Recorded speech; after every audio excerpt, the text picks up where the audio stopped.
$100 միլիոն Թրամփի գլխի համար Իրանում սպանված այաթոլլա Ալի Խամենեիի հիշատակի արարողության ժամանակ նման գրությամբ պաստառ են պարզել։ Մաշադ քաղաքում էլ այրել են լեգոից պատրաստված Թրամփին։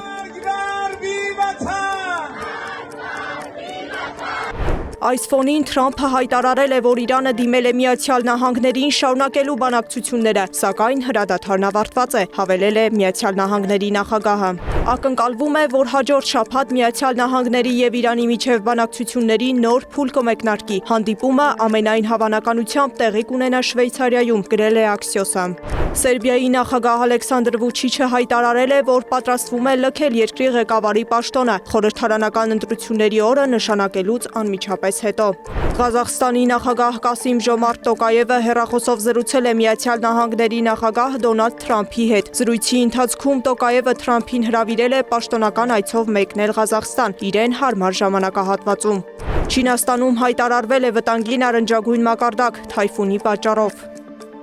Իսպանիայի հարավում մոլեգնող անտառային հրդեհների հետևանքով այրված մեքենաներում դիակներ են հայտնաբերվում, տարհանվել է մոտ 1000 բնակիչ։ Սեդա Կյուրեղյան, Գեղամ Ղազարյան, ABC Media։